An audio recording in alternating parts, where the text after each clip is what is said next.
At the time that I went to enlist, you had to have a college education. And I did not have one because I couldn't afford one. The situation, the depression, my family didn't have the money, so I went to work. So on my application, where it said college, I said Hard Knocks, K-N-O-X. And nobody paid any attention to it until it came time for me to raise my arm up and say, I will. And the guy says, where's this? Where's, I said, it's one of the best colleges in the world, Hard Knocks. Well, then they said, well, wait a minute.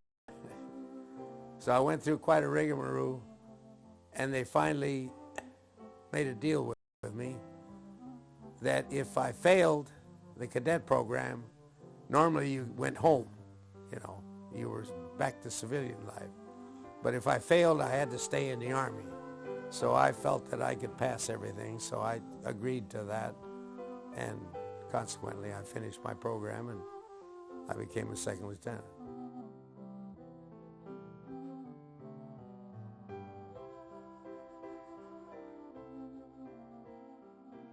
One night I was talking to one of them, two of them, and they were drinking their demi-tasses, and I was drinking coffee too, but it was lighter crankcase oil. And all of a sudden, we heard the air raid sirens, and we could hear the 88 millimeters. I mean, I guess 105s. I'm not sure what caliber the British had, but I'm sure they had a lot about 105s. So, and they started shooting, of course, and they dropped a few bombs. Afterward, I said to them, you say I'm brave? I was looking for a place to go. You guys sat here.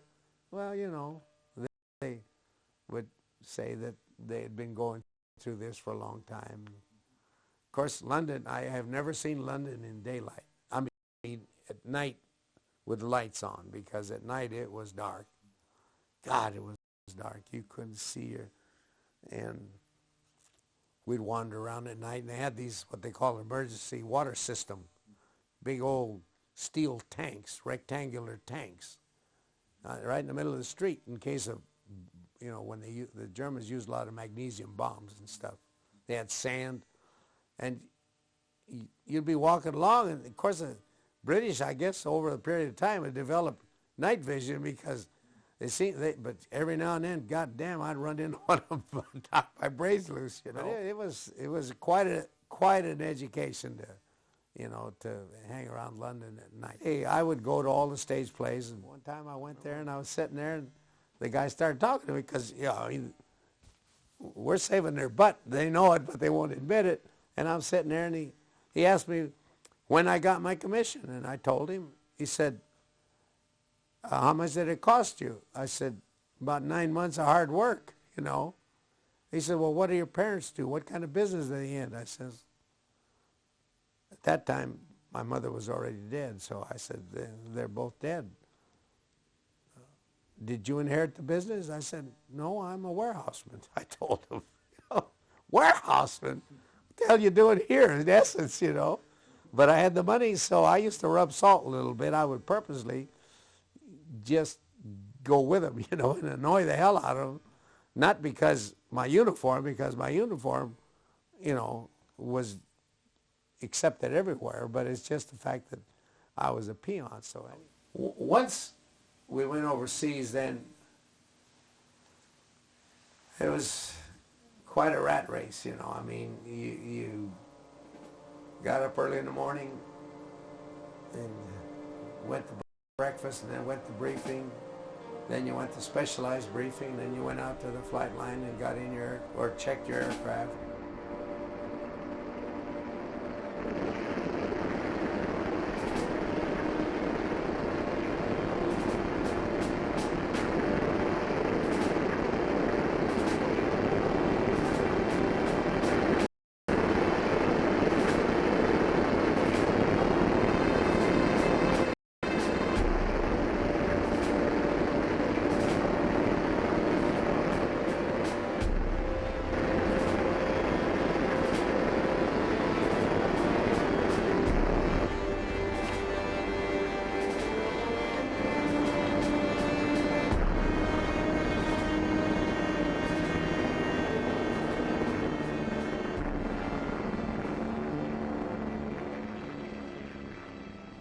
briefing room, we had this great big map on the end at the end of the wall, and it was they had two doors that closed in front of it. Well, they had the map of Europe there, and they only opened the left half because it was mostly France, you know, and that was about the limit of our not capability, but you get too far, and then there was not, you had no fighter protection. And when you're out there, you know, I mean, even when you're out there with 40 or 50 bombers, you know, if they can muster 50 or 60 or 100 fighters, you know, they can raise a lot of hell.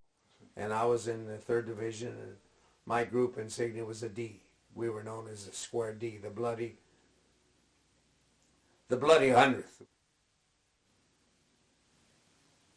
We were called that for various reasons. There's a lot of stuff that flew around about us, but I think we've proven the fact. But people still believe that the reason we have the nomer as Bloody 100th was we were on, when you were flying combat, if you in essence gave up for whatever reason, you dropped your wheels, you know, dropped your landing gear, and that meant you give up.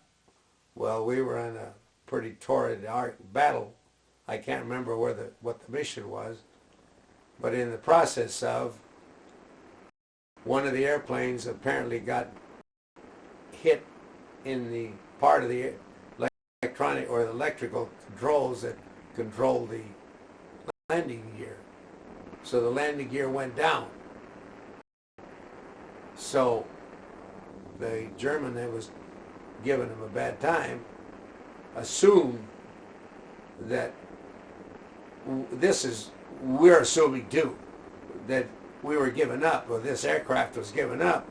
So he let off, you know, he kind of backed off. Well, the guys in the tail didn't know that, so they kept shooting, and then they knocked him out of the sky. So we became the scourge of the Luftwaffe, and they searched for us. And their espionage, their system knew when we were flying, you know, so they would pick us out. They would come to us, you know, and they would try their best, and they did a good job, you know. There was many missions between the fighters and the flak where we sent 21 airplanes and one came back. In 43, the end of 43, the latter part of 43, the Air Force started, you know, a definite, you know, first they started going after the oil refineries. Then they went after the ball bearing factories. Then they went after the aircraft factories. Then they started going after the marshalling yards. Little by little, we actually kind of closed the ring around them, you know. So one day we come to briefing and they opened that door, and the red tape for the 100th Bomb Group was to Berlin.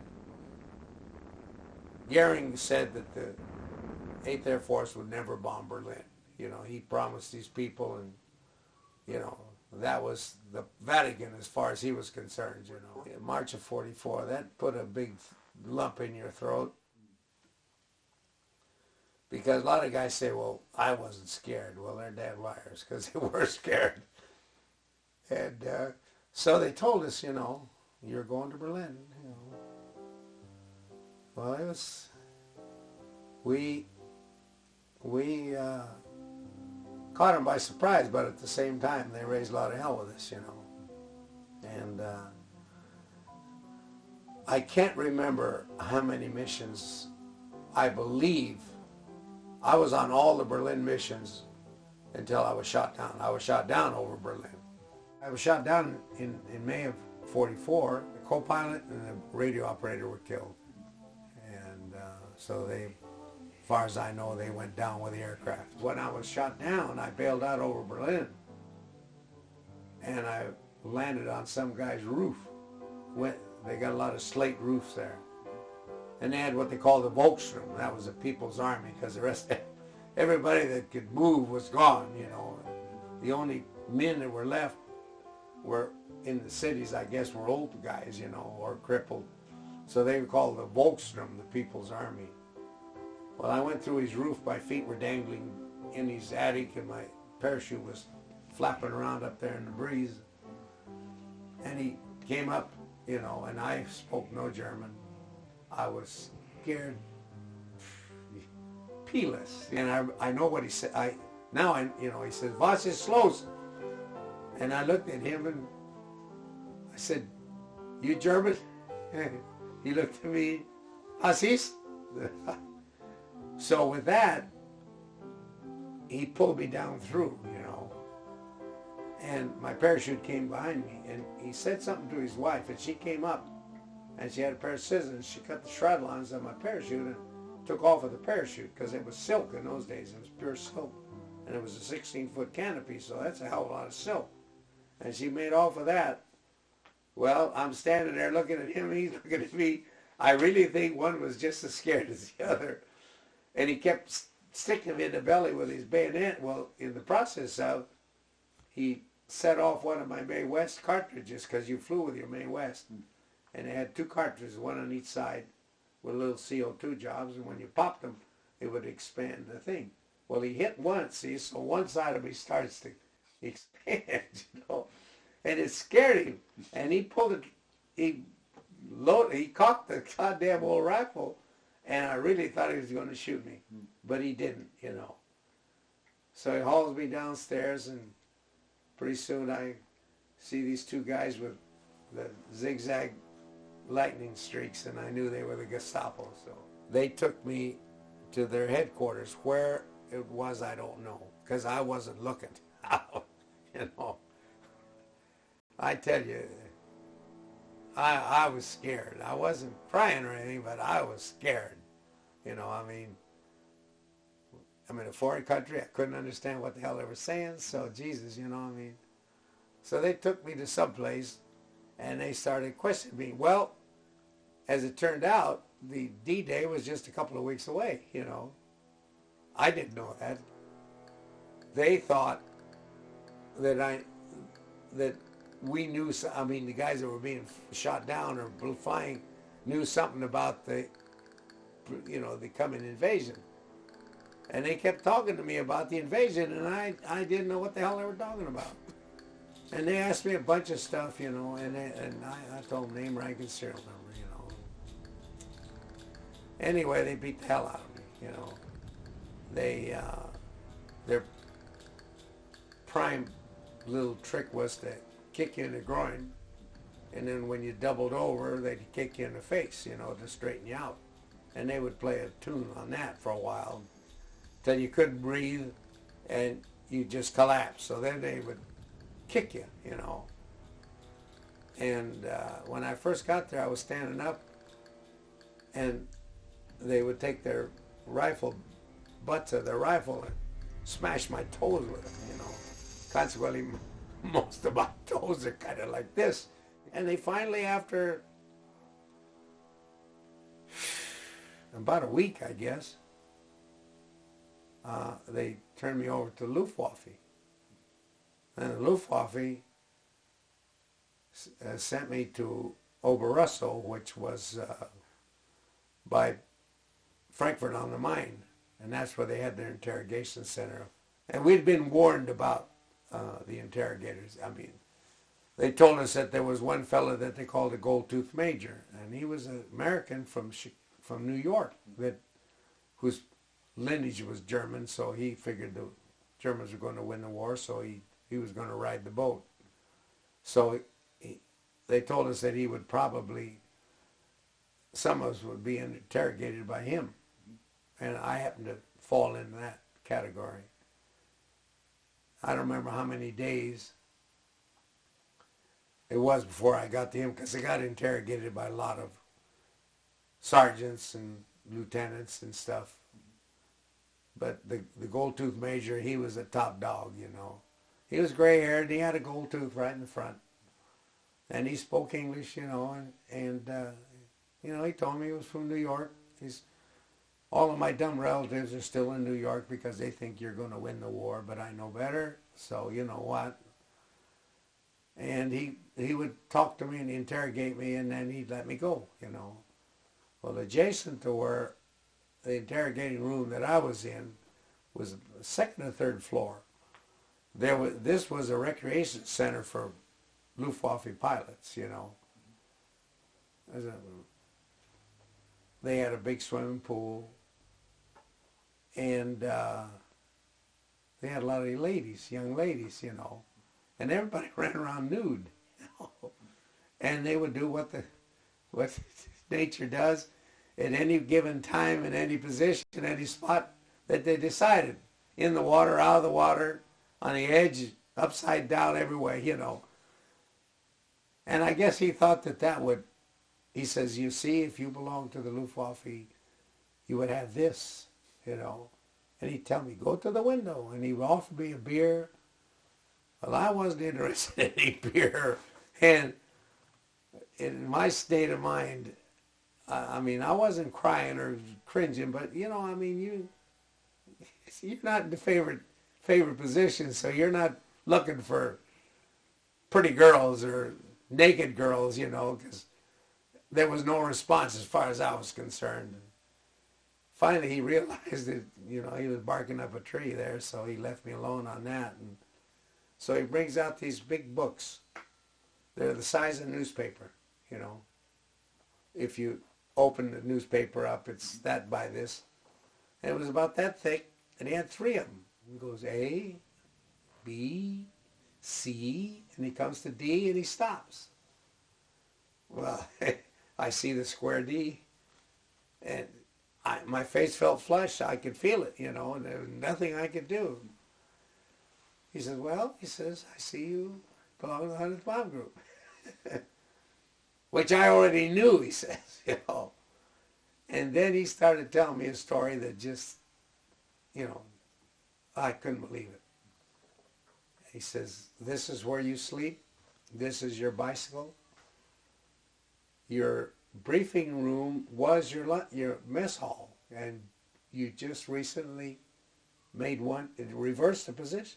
That was a couple of days before I was shot down. So that just shows you, you know, how close. And he showed me everything. Your mother died in 1943. Your father died in 1937 or 36. You have a brother in the military. You work for MJB Coffee. You live at 479 Silver Avenue. Hey, you name it, they had it there, you know.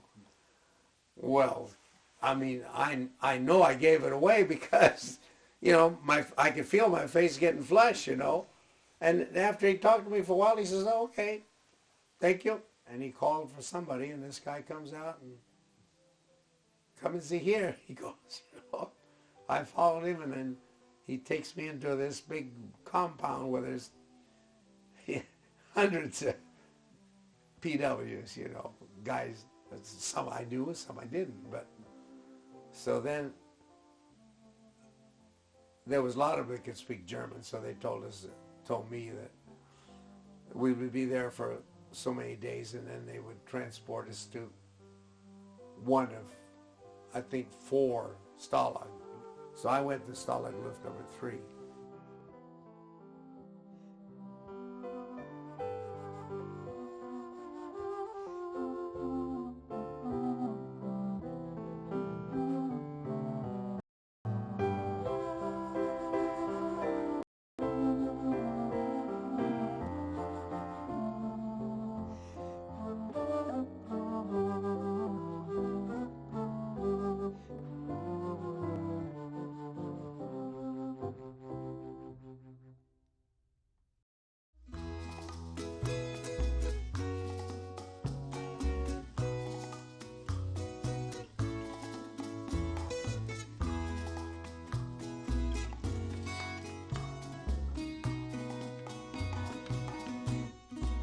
My name means cricket.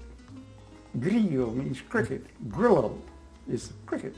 And tally is it's a pejorative for Italians, and so is WAP. Those are 2 pejorative terms. My classmates didn't know the difference between Spanish and Italian, so they called us tallywops. Grasshopper. "Hey, grasshopper, you tallywop." So that was a burden I had throughout my childhood, being called a grasshopper and a tallywop.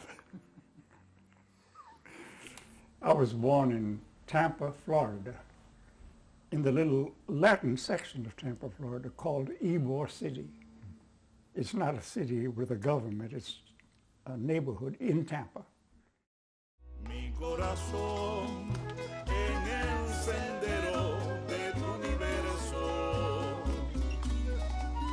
que suele soñar, que suele sentir sin sufrir en la soledad, pues no habrá quien pueda arrancarle a mi alma esta inmensa pasión, pues no habrá quien pueda arrancarle a tu alma esta dulce ilusión.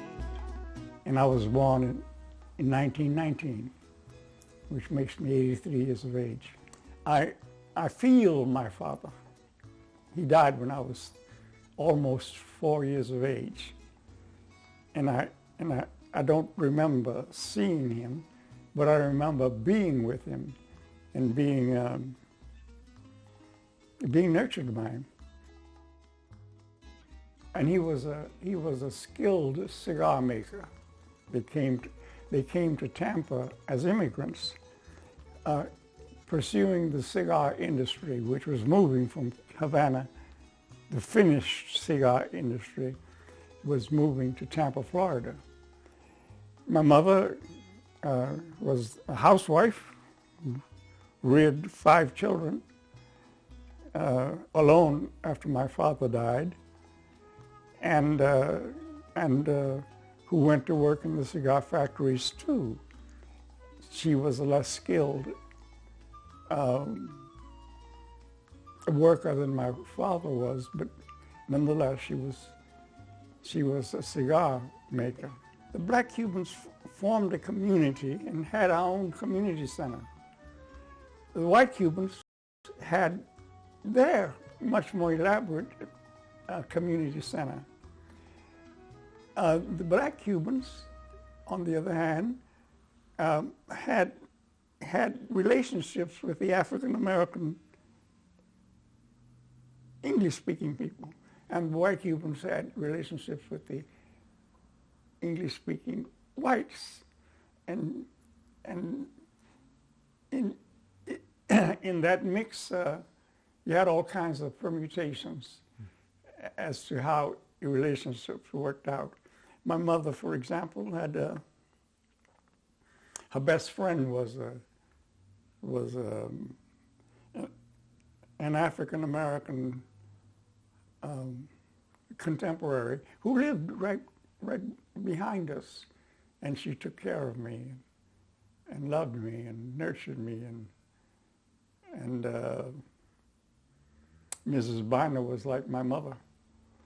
So that's, and my mother had closer relationships with African American English speaking than she had with white Spanish speaking people.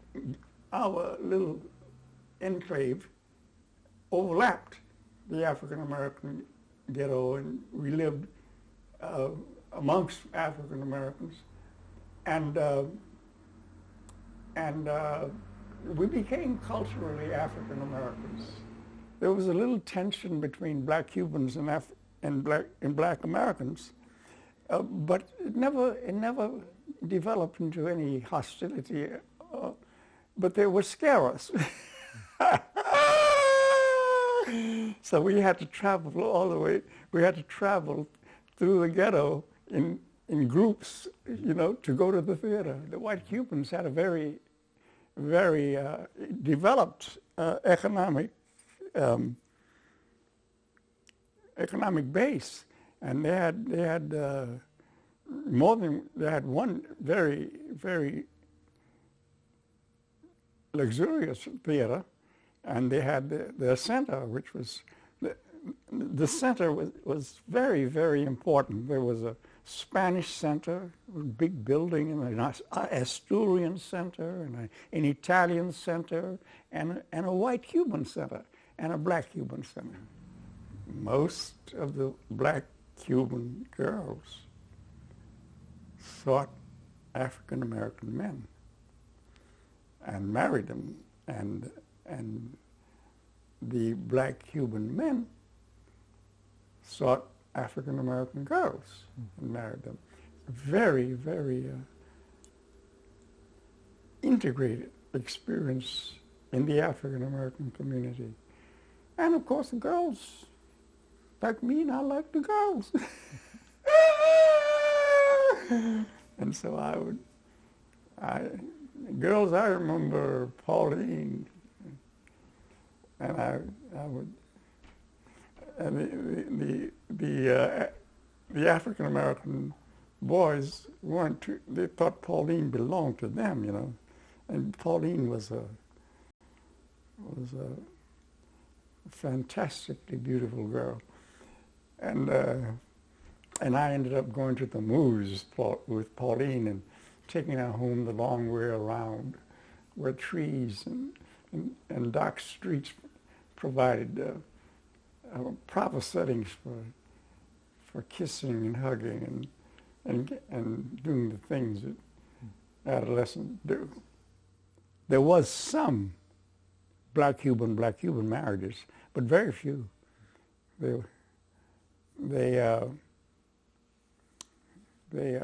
I have a passage that I like in my book in which I describe that, which says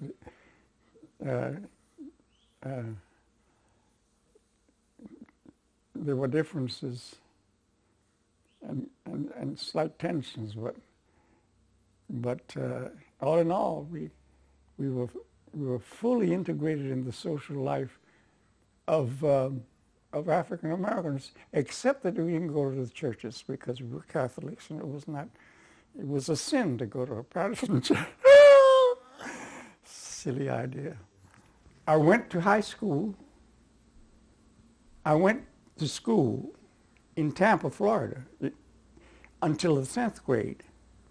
And then I went to Washington, D.C. I was taken to Washington, D.C.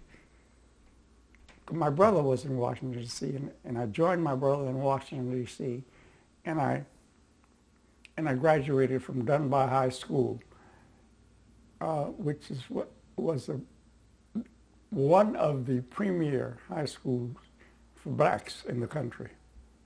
I suppose that's one of the happy, because I did well at Dunbar.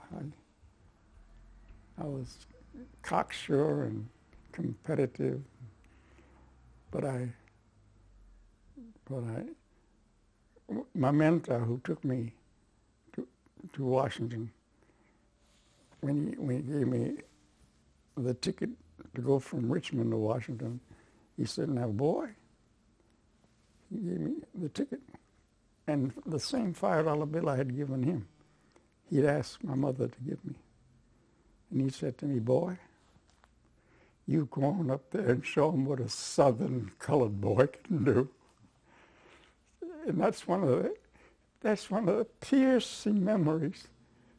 And I went, and I showed him.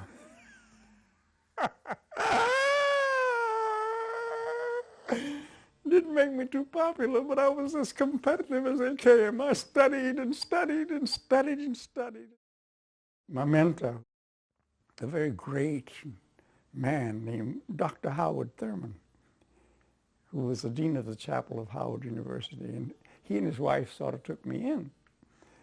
I lived in their home short periods of time, but I never lived too far away from them, and I spent every day I was in their house. And so when I finished high school, of course, I knew everything. And so I went to see him and I asked him how one got into Howard. And he told me, he was like a father to me, "You're not going to Howard?" Sternly, he said, it's too cold up here and you're too poor. You can't even afford the clothes. You have to go to school where it's warm. He said, and you're going to Xavier. He told me just like that. You're going to Xavier. Next thing I knew, I was on a train. I went off to Xavier University in New Orleans, Louisiana, which was an all-black school for Catholics. 1937 to 1940. I did it in 7 semesters, going to summer school. I finished in 40, and I was in the Army in June of 41. I was drafted early, very early, but I got a 1 semester deferment because I enrolled in Howard University Graduate School, and they let me stay there until I finished the semester. And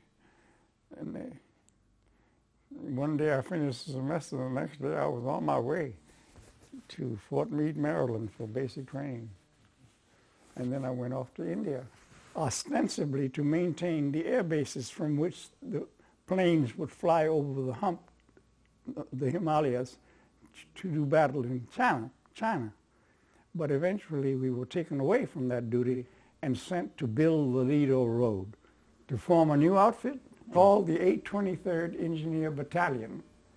Well, now, engineer is a euphemism. It was a slave labor battalion.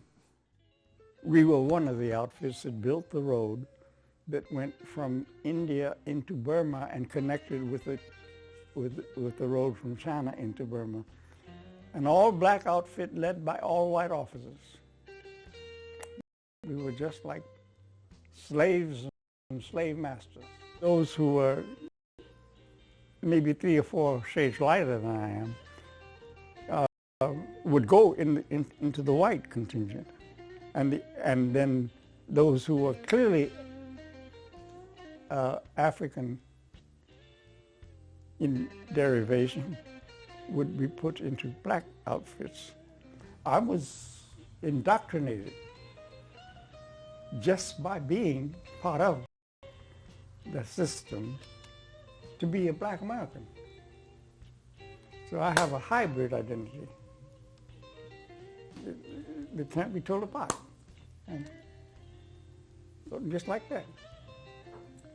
It's not this, that, and then that, and I can be an Afro-Cuban, I can't. I have to be both at the same time all the time. I reached the rank of staff sergeant. Eventually, towards the end of our stay there, 1 or 2 fellows were sent back for officers' candidate school. And they were, of course,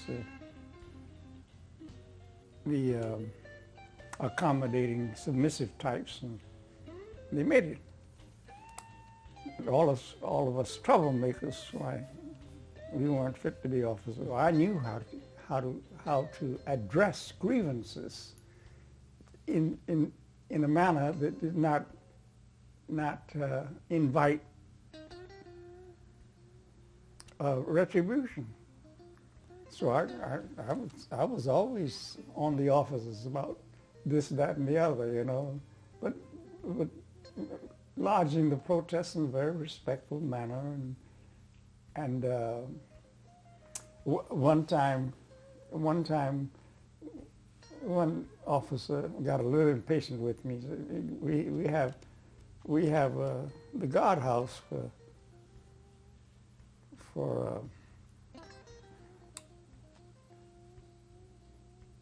for your kind of behavior, Sergeant Grillo. And I said, let's go.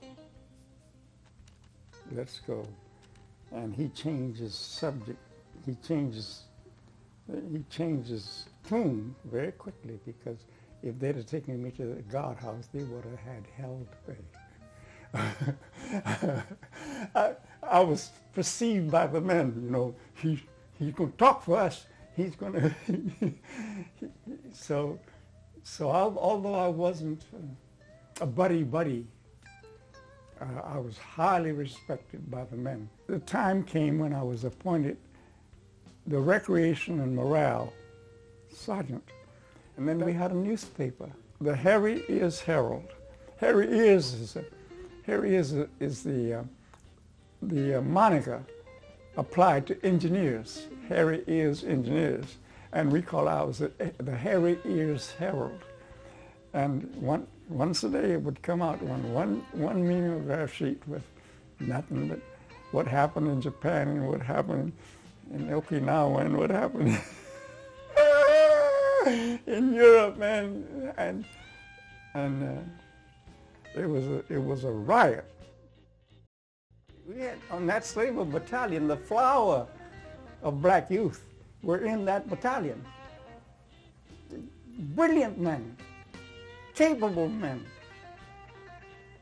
and they were the typists and the clerks, and so they were very literate.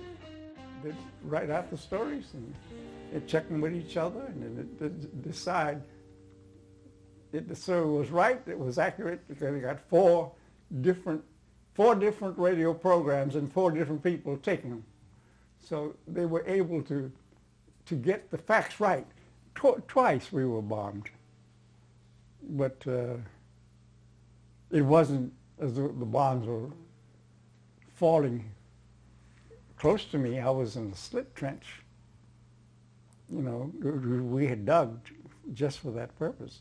And the planes were up way in the air, and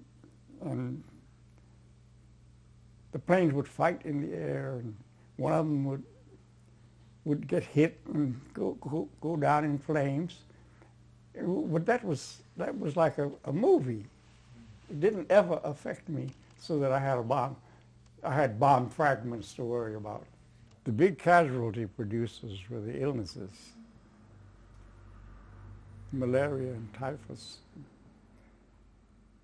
I remember typhus, but I'm sure there were others too. But the casualties were considerable. And we spent a lot of time and used up a lot of young people dying of typhus. And when we had achieved our objective of breaking through to China, the war was over.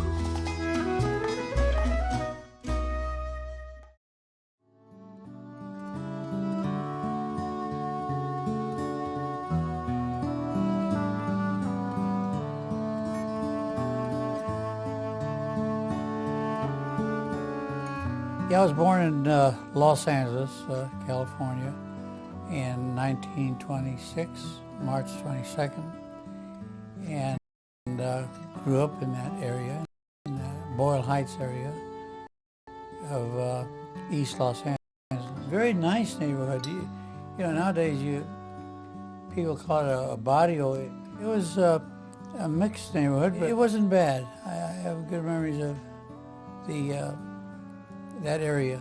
My mom and dad were born in Grants, New Mexico.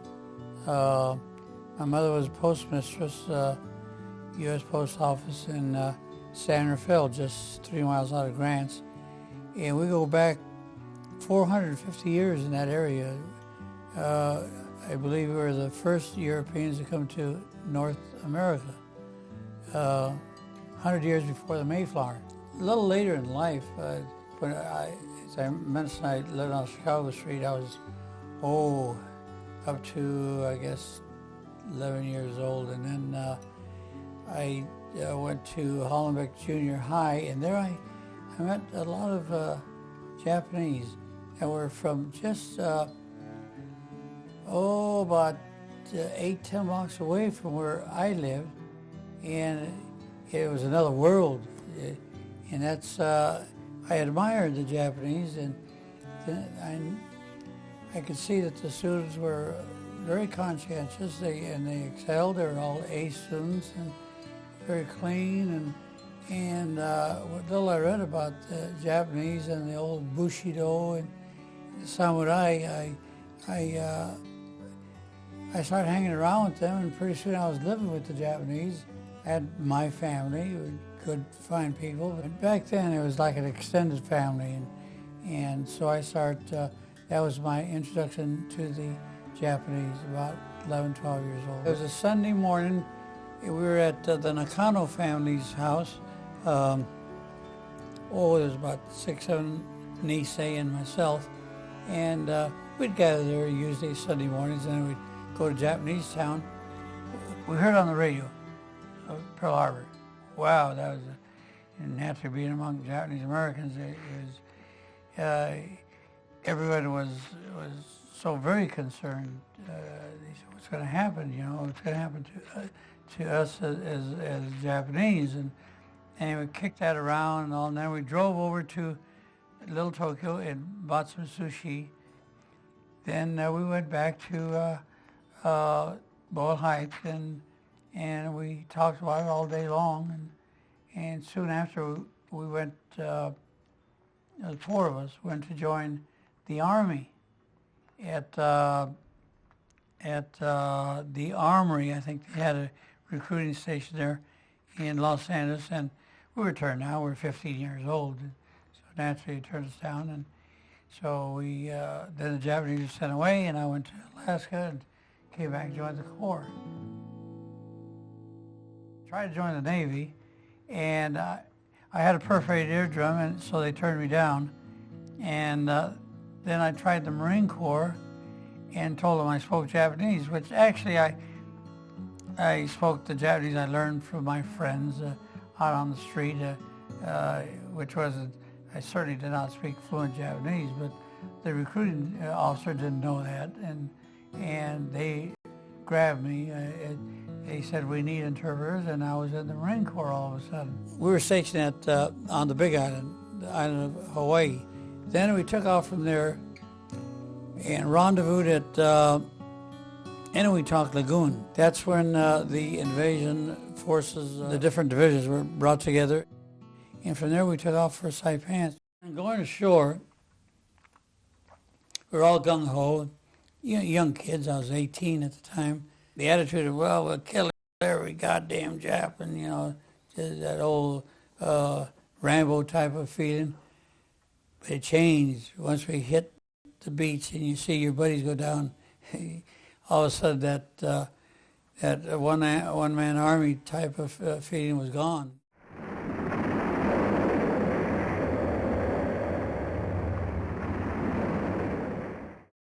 At night, I figured I was going to fight my own war, and I came back with a few prisoners, and my commanding officer, Captain John Schwabe, who is now a colonel retired, he says, "Don't you ever do that again." He says, "You're not a prima donna. This is teamwork, and you will not work alone." I said, "Yes, sir. Very good, sir." And that night, I went back into Japanese territory, came back with about 50 prisoners. And he says, "What the hell, let the little jerk go. He's getting results." So after that, I worked on my own. It was the first time in Marine Corps history that a private was a freelance Marine. Little Japanese I knew. I'd say, "Te ogete kokinasai, tabemono nomimono chido agabonsho." I'd say, "Raise your hands, I'm not going to kill you." But I had them where they couldn't get to me. If they just moved, I'd shoot them. And so that encounter wasn't all that, it wasn't a shootout. And after that, there was a shootout almost every day. I'd go to caves, and I'd give them my spiel in Japanese, and I'd tell them, "If you don't come out, I'm going to have to kill you." And if it didn't come out, I'd throw grenades in the cave. And there's a lot of caves on Saipan, and a lot of bunkers. and I throw grenades in, and then I frag grenades, and I throw smoke grenades in, and I'd wait, and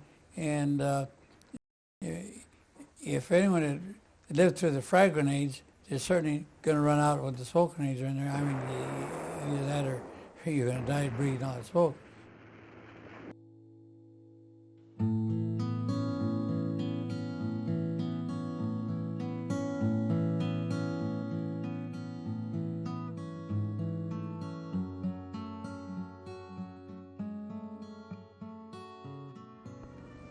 I'm proud to have been a Marine.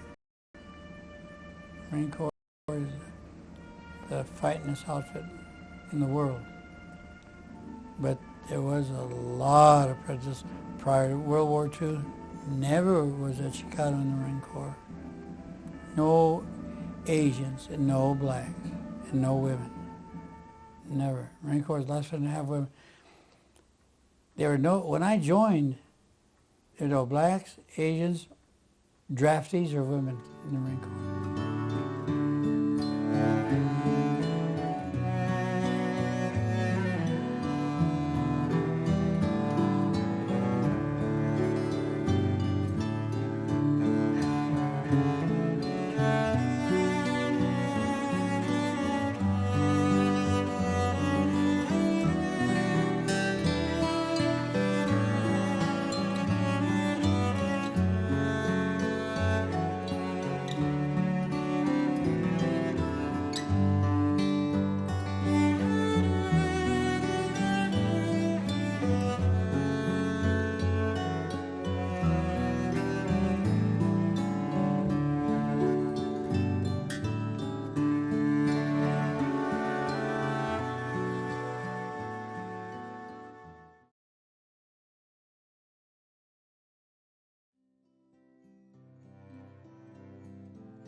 I was born in El Paso, Texas, July 14th, 1922.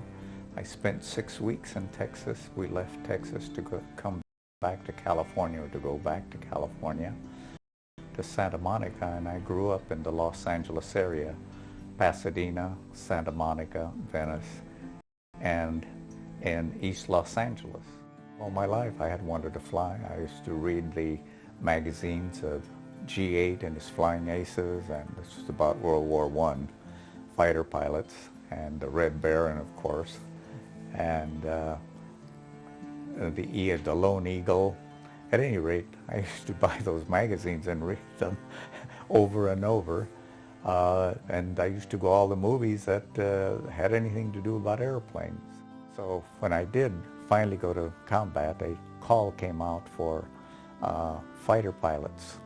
I raced to the headquarters along with several others to sign up to go to combat. I was hoping they would take me, and sure enough, they did. I was sent to my squadron, which was at RAF Watasham. I was assigned to 8th Fighter Command, the 479th Fighter Group, and the 435th Fighter Squadron. Our mission was to fly escort missions and protect the bombers to their targets and back. And we went wherever they went. We went to Czechoslovakia, to the edge of Russia, Poland. We looked forward to engage an enemy aircraft because that would give you a victory. And if you got 5 victories or more, why, you became an ace, and everybody wanted to become an ace. And this started in World War I by the French. If you shot down 5 aircraft or more, you joined the club of the aces.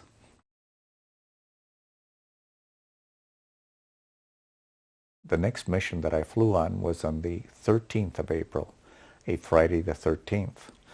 At any rate, it was again a long-range fighter mission to East Prussia, northeast of Berlin, but we were permitted to go on a fighter sweep, which meant that we would be outlaw squadron. We could separate ourselves from the main force and go looking for enemy aircraft or other targets of opportunity. And we found this airfield at a place called Rostock, which is right off the Baltic Sea, and there were aircraft on the ground. We made one pass, and I spotted some guns. I thought that if I could knock out the guns by strafing them, we could set up a traffic pattern and shoot up some of the aircraft on the ground. I told the others to stay up above me, and I went down firing at the guns, and I saw that I did get some of the gunners and destroyed 2, 3, possibly 4 of the guns. But as I went across the airfield, my gosh, then I saw lots of guns. They were all over. If you've never been afraid before, that's a time to get scared, as you see all of these things bursting around you. And sure enough, I was hit, and I saw the oil pressure just drop to 0, and evidently they hit my coolant also, because the engine started to get hot. And I opened the scoop manually as far as I could, but it was still getting hot. But I was able to get away from the field, so I decided to take a chance and try to make the lines. I had done it before, so I thought, well, I can do it again. But the engine began to overheat, and it caught fire. I told them I'm getting out, and I started unplugging everything and tilted the aircraft upside down and trimmed it all the way so the nose would come down, and it forward, and rolled it out and kicked myself out. And thank God, I looked at the D-ring, pulled it, and the chute opened, and I came down. I wasn't in the air very long. I hit the ground, and there were some woods not far, so I ran toward the woods, and I went into the woods, and I took off my Mae West, which is yellow. I buried everything that I could, and waited till dark, and then I started walking. And although I could hear traffic, trucks or something, nobody came near me. All that night I was free to keep walking. I kept going as far as I could, and then waited once dawn broke, and waited, and I stayed hidden. And the next day the next night I started out again, and started working my way toward the southwest, going toward the Allied lines. I kept that up for a couple of days. Now, the second day, I was very unfortunate. I was crossing a field. I looked in every direction. I didn't see anyone. So I started across the field to get to the other side, to the other woods, and all of a sudden I heard a loud voice saying, "Halt, halt." So I stopped and looked, and my gosh, there were 2 German soldiers. They were quite a ways away, and when I heard them say that, and I saw that they had rifles, well, I decided, well, I guess they've captured me. And I put my hands up, and they fired at me. I took off the white scarf, and I waved it, and they still fired at me, so I dropped to the ground, and it was tall grass. And I kept rolling little by little to another spot, and I could hear them firing. And I thought about putting my scarf up one more time, saying that I was going to surrender. And so I threw the scarf up, still holding on to it, and doggone it, a rifle shot rang out. So I quickly rolled back the other way, and I was trying to get it as low as possible. We carried a 45. I pulled out the gun very carefully so as not to rustle the grass, and I could see them coming now closer and closer toward me and looking for me, and they had the rifles at the waist level. They didn't have them up to their shoulders, and they kept getting closer and closer. I aimed the pistol and at the one that was closest to me, and I aimed right at his belt buckle. Then I realized he'd seen me, because he started to raise his rifle, and I fired.